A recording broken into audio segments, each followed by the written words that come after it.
Hello students, so we are going to continue with the chapter circle, and if you recall, we had done the last video where I had explained the 5 theorems applicable in this chapter.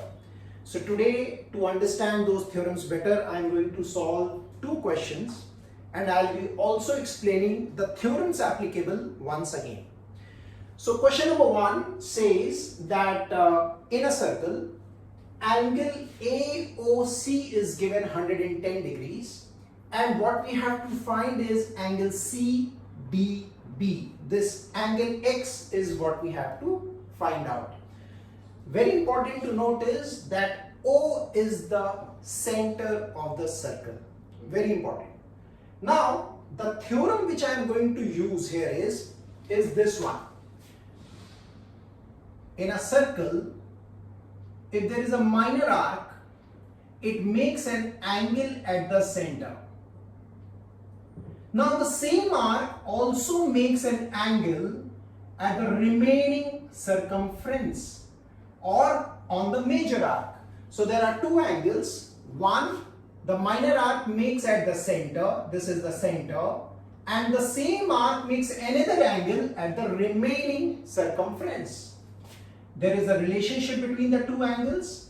If this is x, the angle at the center is 2x. So what the theorem says is that the arc, the small arc which makes an angle at the center is 2 times the angle which is made on the remaining circumference.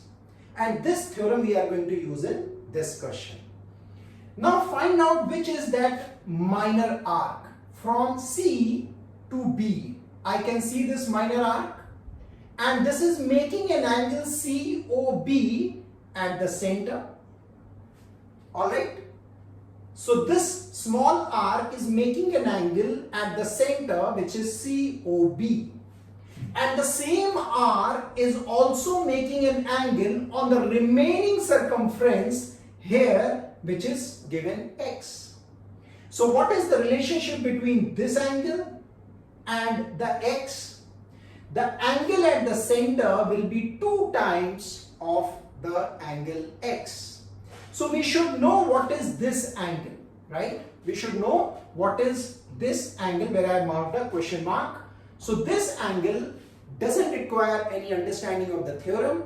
It is simply a straight line. If this is 110, the remaining angle, because it is a straight line, will be 70. The straight line angle is 180 degree. If one angle is 110, the remaining angle will be 70. Now if you know this angle is 70, then you can easily calculate x. X will be half of this angle, which will be 35. I hope it was easy to understand. The angle made at the center is 2 times the angle made on the remaining circumference, and this is one of the theorems. Now let's do the second question. In this question, again, AB is the diameter, O is the center. Very, very important, right? AB is the diameter, O is the center. We have to find angle X and angle Y, and what is given is the angle OBC, which is 55. Now if you have gone through my previous video, you will understand the theorem which I am going to use here is this one, where if I make a cyclic quadrilateral. What is a cyclic quadrilateral? A quadrilateral inscribed in a circle is called cyclic quadrilateral, and in such a quadrilateral, the opposite angle sum, which means angle 1 and angle 3, the sum of the 2 angles is 180 degree. Very important. This theorem says in a cyclic quadrilateral, the opposite angles, of the quadrilateral, the sum is 180 degree, or they are supplementary. Now let me use this theorem here. Can you see that quadrilateral ADCB is a cyclic quadrilateral, right? Since the 4 vertex are on the circle and hence it is a cyclic quadrilateral, which means the opposite angle sum will be 180, which means y plus 55 should be 180. So what will be y? Y will be 180 minus 55. And what is this? 125. So what is y? Is 125 degree. Very simple. Only thing what you have to know is the theorem, and theorem is the easiest one. Now, once we know the y, can we calculate x? Most of the students make a mistake that this also looks like a quadrilateral, and somehow they make a mistake of taking it as a cyclic quadrilateral, and hence they do the same thing what we have done right now, which is wrong, because this quadrilateral AOCD is not a cyclic quadrilateral, right? Because the four vertex of this quadrilateral are not on the circle. Alright, so now let's understand how to solve x.